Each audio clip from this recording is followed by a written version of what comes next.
Hey, welcome. So, have you ever really stopped to think about what happens the second you deposit cash into your bank account? I mean, does it just sit in a little vault with your name on it? Or does it go on this wild journey you never even knew about? Well, today we are pulling back the curtain on the secret life of your money. All right, let's get right into it with a super simple but really important question, actually inspired by a curious Reddit user. Picture this. You walk into a bank with $1,000 in cash, you hand it over, and poof, a new number magically appears in your app. So, what just happened to that physical cash? And did you somehow accidentally double your money? To get our heads around this, we have to start with the very first thing that happens, this fundamental transformation. The moment you make that deposit, a really crucial swap takes place. So that physical cash in your hand, what economists call base money, is now an asset that belongs to the bank. They literally own it. And in exchange, that digital number you see on your phone, that's actually a liability for the bank. It's their promise, their IOU, to give you that physical cash back whenever you want it. So no, you didn't double the money. You just swapped one kind of money for another. Okay, so if that $1,000 isn't just sitting in some shoebox with your name on it, what in the world is the bank doing with it? This is where it starts to get really interesting. They don't just store it, they put it to work. And that brings us to, honestly, the most mind-bending part of all this, how your one little deposit helps create brand new money, literally expanding the amount of money flowing through the entire economy. The entire modern banking system is built on this one core idea.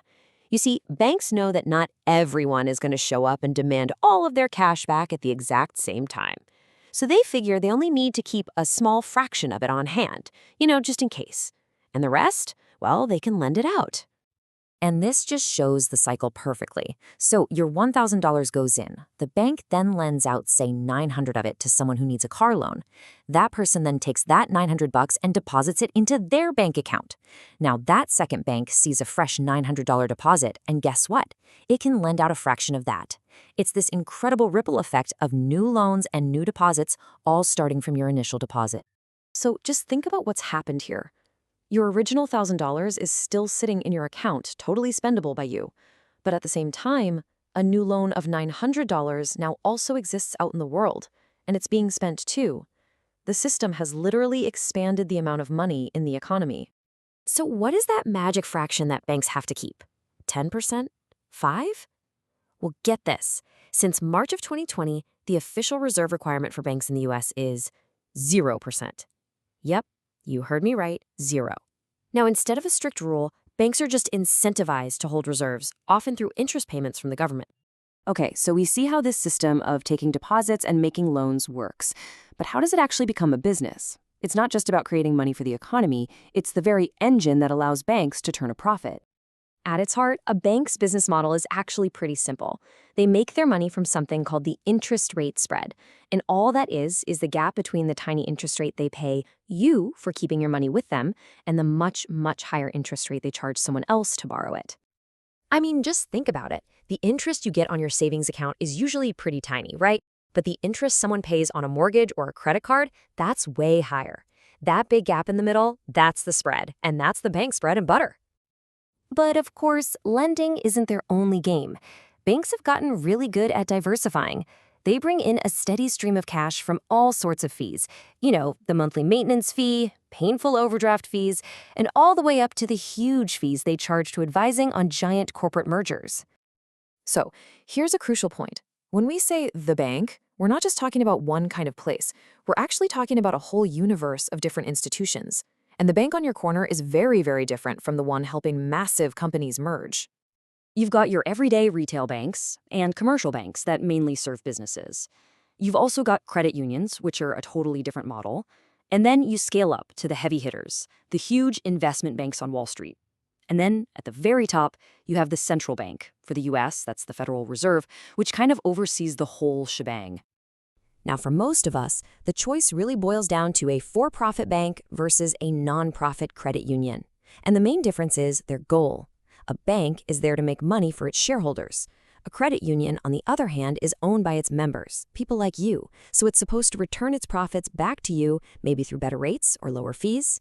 The great news is both of them have federal deposit insurance.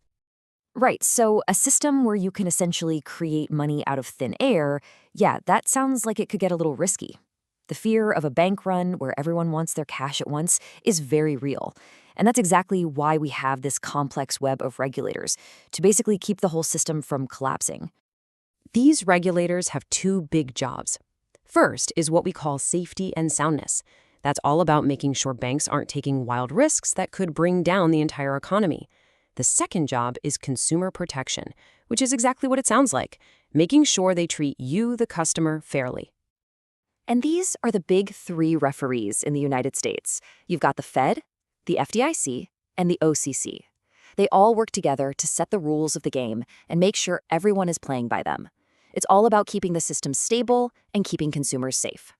And this number right here, this might be the most important number in all of consumer banking. Your deposits in a bank insured by the FDIC or a credit union insured by the NCUIA are protected by the full faith and credit of the U.S. government, up to $250,000. That means if your bank goes under, your money is safe. You know what's really fascinating? The focus of these regulators isn't always the same. It swings back and forth, like a pendulum. Back in the 70s, it was all about consumer rights. Then, after a major crisis, the focus snapped to just keeping the system from failing. And now, after the 2008 financial crisis, protecting the consumer is once again front and center. So let's circle all the way back to our original question. What really happens to your $1,000? Well, it doesn't just sit there. It's transformed. It becomes the fuel, the spark that ignites this huge dynamic system that creates loans for new homes and businesses, keeps payments flowing, and ultimately drives our entire economy forward. And that leaves us with one final and pretty profound thought to chew on. If the very act of lending is what creates new money in our economy, what happens to economic growth when people and businesses get nervous and stop taking out loans? It really shows you just how connected the health of our banking system is to the health of us all.